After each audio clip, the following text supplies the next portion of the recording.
मेरी ये वीडियो आज की वेस्ट बेडशीट के बारे में है और इनके यूज़ के बारे में। आज मैं 2-3 तरीके से आपको इनका यूज़ बताऊंगी और इनके साथ हम क्या कुछ बनाने वाले हैं और क्या कुछ करने वाले हैं। तो पूरी वीडियो को एंड तक ज़रूर देखिएगा और मेरे साथ रहिएगा ताकि आप मज़ीद और लाइट को बचाने के और अपने बिल की कमी के और गर्मी को हटाने के तरीके भी सीख सकें। तो चले आएँ अपनी वीडियो की तरफ चलते हैं। बिस्मिल्लाहिर्रहमानिर्रहीम। अस्सलाम वालेकुम। इब्तिसाम क्रिएटिव पावर में आपको खुशामदीद है।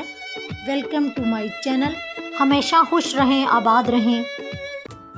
घर में अक्सर कोई फैंसी या सीक्वेंस वाला इस तरह के फैब्रिक्स पड़े होते हैं और हमें समझ नहीं आता कि हम इनका क्या बनाएं और इनके साथ हम क्या करें। तो आज इन्हीं सीक्वेंस के जो फैब्रिक हैं इनके बारे में कुछ मैं आपको बताऊंगी। मैंने इसको लिया और 2 तहों में इसको मैंने तह लगा के इसकी कटिंग कर ली थी और इस 3 तरफ़ा मैंने स्टिच कर दिया। स्टिच करने के बाद जो मेरे पास ये पर्दों की लेस बची हुई थी, एक साइड पे मैंने ये लगा दी और एक साइड पे मैंने इस तरीके से ज़िप लगा दी। ज़िप लगाने का तरीका मेरी पिछली वीडियो में आप देख सकते हैं। इसके बाद ये बैग हमारे पास एक तैयार हो गया। सीक्वेंस वाले फैब्रिक को ज़्यादातर हम हाथ से ही सिलाई लगाकर सीना पड़ेगा, इसलिए मैंने टाइम बचाते हुए आपके साथ इसकी वीडियो शेयर कर रही हूँ। इसको हमने मशीन के साथ नहीं सिया, इसलिए लिहाजा जो बेल्ट है वो भी हम इसके साथ हाथ के साथ ही सिएंगे। तो बेल्ट एक साइड के एज को मैंने ज़िप के एक साइड पे अटैच कर दिया और दूसरी साइड पे क्योंकि इसका हैंडल लगा हुआ था तो दूसरी साइड से भी मैंने इस सुई धागे के साथ ही इसको अटैच कर दिया। तो इस तरीके से देखें हमारा कितना अच्छा घर में ही हैंड बैग तैयार हो गया है, हमारी छोटी छोटी सी चीज़ें डालने के लिए और हैंड बैग के तौर पर यूज़ करने के लिए। गर्मी बहुत ज़्यादा हो गई है और इसके साथ इलेक्ट्रिसिटी के जो बिल हैं वो भी बहुत ज़्यादा आ रहे हैं और हर कोई परेशान है कि इसकी सेफ्टी के लिए हम क्या करें। तो आज एक ज़बरदस्त हल आपके लिए लेके आई हूँ। फ्रिज को हमेशा दीवार से आगे 1 फुट के फासले से रखें ताकि इसमें हीट पैदा ना हो और फ्रिज को ज़्यादा काम ना करना पड़े। इस तरीके से जो नीचे आप इसकी चौंकी वगैरह रखें तो वो भी ज़रा इसकी ऊंचाई की तरफ रखें और आगे की तरफ फ्रिज को रखें। तो इस तरीके से हमारी काफ़ी हद तक बिजली कम लगेगी। घर में अक्सर ये होता है कि वेस्ट बेडशीट बहुत ज़्यादा पड़ी होती हैं और हम क्या करते हैं कि इनको किसी स्टोर रूम में फेंक कर बिल्कुल ज़ाया कर देते हैं, जो कि हमारे बिल्कुल इस्तेमाल में नहीं आती। आज इन्हीं कॉटन की ज़बरदस्त सी बेडशीट्स का एक ज़बरदस्त हल लेकर आई हूँ आपके लिए। तो चले आएँ इसकी तरफ चलते हैं। और हमारे बेड्स पर गर्मियों में ज़्यादातर कॉटन की बेडशीट ही यूज़ होती हैं। जो गद्दे पे हमने जो ज़्यादातर मैट्रेस पे कवर चढ़ाए होते हैं वो ज़्यादा वॉश एंड वेयर होते हैं और गर्मी में ज़्यादा और ज़्यादा हमें गर्म महसूस होते हैं। तो इनकी कवर करने के लिए आज हम मैट्रेस का ही कवर इन वेस्ट बेडशीट से बनाएंगे।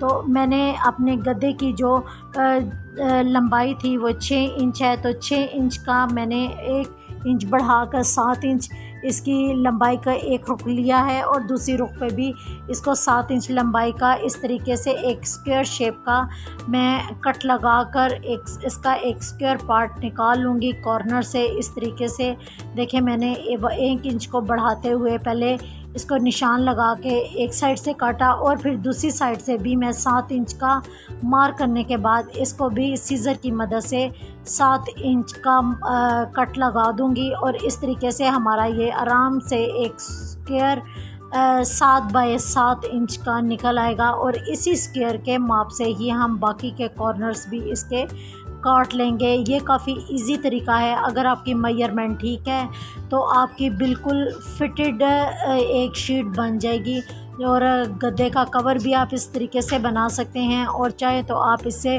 फिटेड बेडशीट भी अपनी बना सकते हैं। मैट्रेस कवर अमूमन ज़्यादा बेहतर इसलिए रहते हैं कि जब हम इसके ऊपर बेडशीट वगैरह बिछाते हैं तो इस पर सिलवटें भी नहीं पड़ती।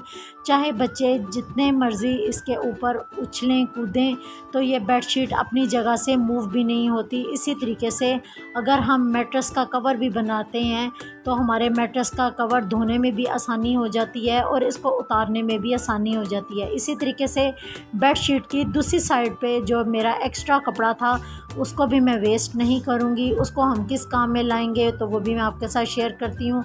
लेकिन फ़िलहाल मैं इसकी जो लंबाई है मुझे जितनी चाहिए मैं उसके मुताबिक इसकी लंबाई को इधर से कट लगाऊंगी और कट लगाने के बाद इसकी लंबाई को मैं यहाँ से फाड़ लूँगी। तो ये बिल्कुल सीधी इसलिए फटेगी क्योंकि ये लंबाई के रुख में ही कपड़ा है। तो बाकी का जो स्क्वायर जो मैंने पहले काटा था वो भी इन्हीं साइडों पर 2 स्क्वायर रख कर मैंने कटिंग कर ली है। तो देखें मेरा एक स्क्वायर जो है वो भी कट चुका है और इसके बाद दूसरा स्क्वायर भी मैं इसके ऊपर ही रख कर इसी तरीके से काट लूँगी। इसी तरीके से बेडशीट के जो चारों स्क्वायर हैं वो मैं ज़ाया नहीं करूँगी, बल्कि इसको भी हम अपने इस्तेमाल में लेकर आएंगे। और वो किस इस्तेमाल में लेके आएंगे, तो हमने कटिंग के बाद हम चलते हैं अपनी सिलाई मशीन की तरफ। सिलाई मशीन में जो हमने ये स्क्वायर काटे हैं तो दोनों स्क्वायर को इस तरीके से हम मिलाएंगे और मिलाने के बाद इसको डबल फोल्ड भी करेंगे ताकि इसके बीच में से अगर तारें वगैरह निकलें तो हमारे कपड़े की खींच लगने की वजह से और लचक पैदा होने की वजह से इसमें कोई सिलवट भी ना आए और ना ही कपड़ा हमारा सिलाई उधड़ना शुरू हो जाएगी। तो इसलिए हम इसको देखें डबल फोल्ड इस तरीके से करेंगे कि एक सिलाई मैंने लगा दिया है। तो अब इसके बाद फ़ोल्ड करने के बाद हम इसी को ही डबल सिलाई में लगा देंगे। इस तरह टर्न करने के बाद तो इससे ये होगा कि हमारा कपड़ा चारों बेडशीट के कॉर्नर से जो है मज़बूत हो जाएगा और हमारा मैट्रेस कवर लेटने पे या उछल कूद के बाद भी अपनी जगह से मूव नहीं होगा और ना ही इसमें धागे वगैरह निकलने का डर होगा। तो इस तरीके से देखें बिगनर्स के लिए भी बड़ा ये इजी होगा मेथड। तो आप इस तरीके से अपने मैट्रेस के डबल कवर बना सकती हैं और उनको आप वीकली छोटे बच्चों वाले घर में भी धो सकते हैं। तो इसी तरीके से मेरा ये मैट्रेस कवर जो बिल्कुल रेडी हो जाएगा। मैं 1 बाय 1 मैंने चारों कॉर्नर्स इसी तरीके से बना लिए हैं। अब जो मेरे पास एक्स्ट्रा कपड़ा बचा है तो वो मैंने जो फाड़ा हुआ था उसको भी मैं फ़ोल्ड कर लूँगी, क्योंकि बाकी मेरी बेडशीट की सिलाई लगी हुई थी लेकिन वहाँ पर नहीं लगी हुई थी तो इसलिए मैंने लगा लिया है।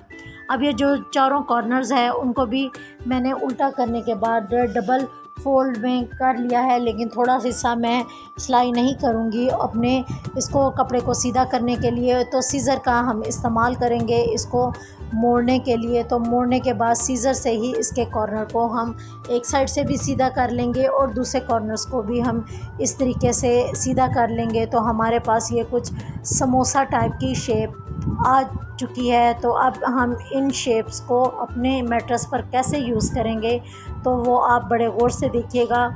जो ये कॉर्नर वाला हिस्सा है वो हम कॉर्नर के साथ जोड़ेंगे और जो सीधे वाला हिस्सा है वो मैट्रेस के नीचे वाले हिस्से की तरफ आना चाहिए। तो इस तरीके से देखें मैंने अपने बेडशीट के कॉर्नर को बिल्कुल सीधा रख दिया है और सीधा रखने के बाद ये जो कॉर्नर वाला हिस्सा है मैंने इसको कॉर्नर के साथ जोड़ा है और नीचे वाला हिस्सा नीचे वाले हिस्से के पास। और इस तरीके से टर्न करते हुए बेडशीट का दूसरा हिस्सा भी इसके साथ जोड़ देंगे। तो देखें ये कुछ इस तरीके से शेप आएगी। तो मैट्रेस का कवर हमने चढ़ा दिया है और अब देखें हमारा मैट्रेस कितना ज़बरदस्त तरीके से सिलवट भी कोई नहीं आई और हमारा चारों तरफ से मैट्रेस बिल्कुल फंस चुका है और इसकी ग्रिप इतनी मज़बूत हो चुकी है। मैंने उल्टा करके मैट्रेस दिखाया है कि इसकी पकड़ नीचे से इस तरीके से कॉर्नर से मज़बूत हो चुकी है। जो बाकी का कपड़ा बचा है उसको भी हम किस यूज़ में ले लाएंगे। तो लंबाई के रुख में कपड़ा मैंने 4 तहों में फ़ोल्ड कर दिया है। फ़ोल्ड करने के बाद साइड की जो हम डबल पट्टी छोड़नी है तो उसको मैं कटिंग कर लूँगी और डबल पट्टी को हम फ्रंट की साइड पर लाकर अपनी जो हम 2 कवर्स बना रहे हैं इनके ऊपर रख देंगे। रखने के बाद ये अब स्टिच करने की बारी है। तो इसको हम स्टिच करेंगे। तो पट्टी को हम इसके ऊपर रखेंगे और ये फालतू वाला हिस्सा हम कट कर लेंगे। अब जो हमने एक हिस्सा काटा है तो एक हिस्से को पट्टी के साथ उल्टा रखेंगे और उल्टा रखने के बाद इसको ऊपर की तरफ हम मोड़ेंगे। मोड़ने के बाद इस तरीके से हम एक साइड पे सिलाई लगाएंगे, फिर दूसरी साइड पे और फिर तीसरी साइड पे। तो इस तरह से हमारा देखें ज़बरदस्त सा पिलो कवर बिल्कुल रेडी हो चुका है। हमें एक्स्ट्रा पिलो कवर की काफ़ी ज़्यादा नीड होती है तो ये हमारे इसी काम में आएंगे। बाकी की बेड शीट्स के मैंने जो हम नीचे फ्लोर मैट्रेस हैं उनके लिए मैंने कवर सी लिए हैं। तो देखें ये 2 मेरे फ्लोर और मैट्रेस हैं जिनके लिए मैंने कवर बनाए हैं। आप भी इनको इस तरीके से डबल मैट्रेस के तौर पर भी यूज़ कर सकते हैं और इनको अपने बेड के नीचे रख दें ताकि आपको जब ज़रूरत पड़े तो बच्चों के लिए आप ये एक्स्ट्रा मैट्रेस निकाल कर यूज़ कर सकें। जो एक और पिलो कवर मैंने सिया है तो इसका मैंने क्या करना है, इसका मैंने लॉन्ड्री बैग बना लिया है। इसमें आप इलास्टिक या डोरी डाल लें और इसमें जितने आपके गंदे वॉशिंग के कपड़े हैं वो इसके अंदर डाल के आप इस तरीके से धोने के लिए सेव कर लें। तो मैं उम्मीद करती हूँ कि मेरी ये वीडियो आपको बहुत पसंद आई होगी। तो दुआ में ज़रूर याद रखिएगा। अल्लाह हाफिज़।